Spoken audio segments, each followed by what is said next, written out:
La un problema nos habla acerca de un artefacto técnico parecido a una almohadilla, el cual al presionar cierta zona libera calor, pero ¿qué transformaciones ocurren dentro? ¿Cómo las disoluciones, concentraciones y propiedades coligativas están relacionadas con este problema? Según las propiedades coligativas tenemos efectos como la disminución de la presión de vapor, que a su vez afecta tres otros factores como la presión del punto de congelación, elevación del punto de ebullición y la presión. ¿Qué es el acetato de sodio? El acetato de sodio es la sal de sodio del ácido acético. Algunas de sus propiedades químicas las podemos observar aquí. En el ámbito biotecnológico, el acetato de sodio se utiliza como fuente de carbono para el cultivo de bacterias. Como no, en nuestra situación problema. ¿Qué tipo de fuerzas intermoleculares son las responsables de la solubilidad de las sustancias en la situación problema? Tenemos fuerzas de dispersión las cuales se encuentran en la interacción de moléculas de todo compuesto. Con la presencia de agua también tenemos fuerzas de puentes de hidrógeno. Al corroborar que es una unión de moléculas polares con moléculas iónicas, tenemos también una fuerza ionipol. ¿Cómo se relaciona el acetato de sodio con el artefacto superior? Cuando se calienta cristales de acetato de sodio hidratado, la sal se disuelve en su propia agua de cristalización formando una disolución sobresaturada. Este proceso de formación de enlaces de cristalización es exotérmico. Las magnitudes termodinámicas están relacionadas con la solubilidad, ya que al tener la formación de cristales en el producto a analizar, la solubilidad puede aumentar con el aumento del grado de desorden. Este efecto es producido gracias a la dependencia de la energía libre de Gibbs asociada con el cristal. La entalpía depende de la cantidad de reactantes que actúan en la reacción. Con esto sabremos cuán difícil es separar las partículas de la molécula, actuando los elementos presentes en una reacción, y de ella dependerá si es más o menos saludable.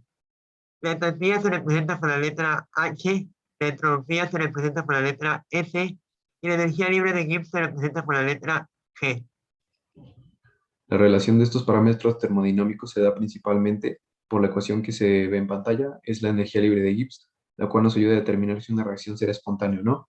Cuando una reacción libera calor o aumenta la entropía del sistema, estos factores vuelven más negativa la energía libre de Gibbs, pero cuando absorbe energía o disminuye la entropía, estos factores volverán más positiva la energía libre de Gibbs.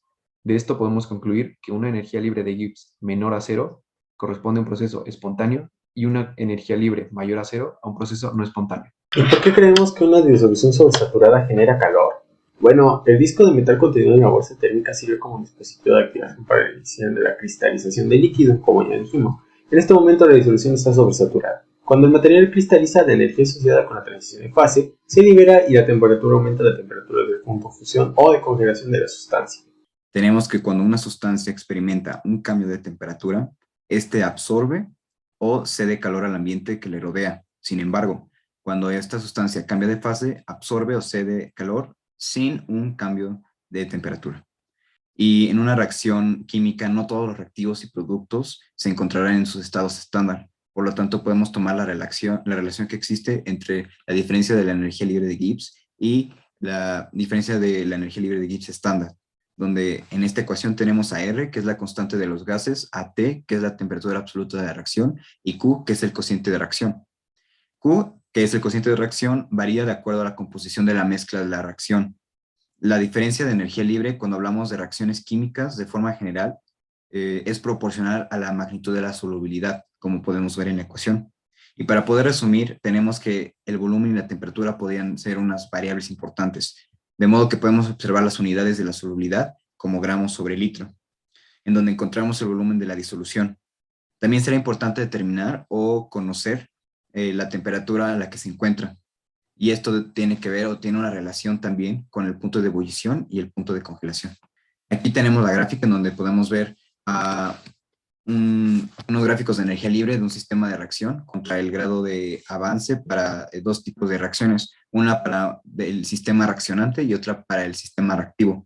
Y aquí podemos ver cómo influye en el diagrama de base, en el diagrama de fases, perdón, esta diferencia en la energía libre de Gibbs. Cuando se encuentra la energía libre de Gibbs o la diferencia más bien en cero, significa que está en la constante de posición de equilibrio.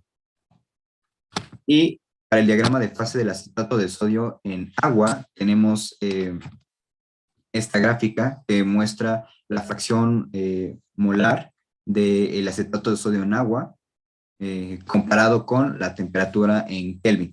Y podemos decir que las soluciones sobresaturadas están en equilibrio inestable y basta con agitar la disolución o añadir un cristal de la sustancia disuelta para que se provoque la precipitación del exceso de soluto. La disolución o la solubilidad, más bien, de una sustancia generalmente aumenta con la temperatura. Y cuando tenemos al acetato de sodio trihidratado, que lo podemos ver en la parte derecha, podemos decir que es más estable, hablando de termodinámica, pues este produce que el artefacto de calor se solidifique y la disolución de acetato de sodio a una gran concentración hace una precipitación del anhídrido hasta que la concentración de la disolución restante es llevada al estado sólido. Entonces, podemos decir que esta precipitación del anhídrido coloca un límite de la posible concentración máxima de la disolución que se puede ocupar en el artefacto térmico. Solubilidad y temperatura. El principio de Le Chatelier establece que un sistema sometido a un cambio se ajusta de tal manera que se cancele parcialmente dicho cambio o perturbación en la medida que se alcanza una nueva posición de equilibrio. Considerando la entalpía, si H, la entalpía, es positiva, la reacción es endotérmica. Al aumentar la temperatura, el equilibrio se desplaza hacia la derecha, o sea que hay más formación de productos. Si H, por el contrario, es negativa, la reacción es exotérmica. Al aumentar la temperatura, el equilibrio va a la izquierda y hay mayor formación de reactivos. Hay 3 sustancias principales, que son el plástico de la bolsa, es nocivo para el ambiente y es acero de alta resistencia, este tarda más de 1000 años en degradarse. El activador en forma de círculo de metal, este daña el ecosistema ya que se degrada extremadamente lento. Y el acetato de sodio, que debido a su composición, este puede servir como combustible en un incendio y en contacto con ojos y piel, este nos irrita.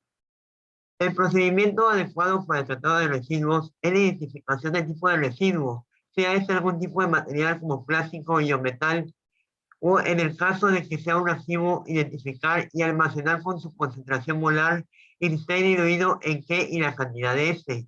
Esto para su correcta identificación y almacenar o reciclaje dependiendo del activo. Bueno, dentro del análisis de resultados, nosotros también hicimos el estudio de la reacción principal, conformada por ácido acético, bicarbonato de sodio, produciendo acetato de sodio, agua y dióxido de carbono. A partir de esto pudimos determinar las masas de cada uno de estos compuestos y por medio de la concentración al 5%, nosotros pudimos identificar que sin importar la cantidad de mililitros que se tengan, la concentración siempre va a ser la misma. También nos dimos a la tarea de calcular la cantidad de calor o energía liberada en cada uno de estos casos. Y aquí podemos ver la diferencia de la entalpía estándar, la diferencia de la entropía estándar y la diferencia de la energía libre de Gibbs. En la parte de abajo podemos ver las fórmulas, donde es la sumatoria de N por la entalpía de los productos menos la sumatoria de M por la entalpía de los reactivos, que lo podemos ver en el total. Y ya que la cifra es negativa, podemos decir que es una reacción exotérmica. Por lo tanto, cuando se utiliza la activación de este artefacto, llega a soltar calor. En conclusión, mediante los avances de la situación problema, logramos comprender el funcionamiento de las bolsas térmicas. Revisitando los primeros avances, nos damos cuenta que nuestras suposiciones eran correctas. Sin embargo, gracias a la investigación de los últimos avances, profundizamos más en todos los conceptos que explican el funcionamiento de este dispositivo. Todo el proceso de este avance nos ayuda a integrar los conceptos de química a la situación o producto que existe en la vida real, generando un mayor interés en el aprendizaje y el uso de la química.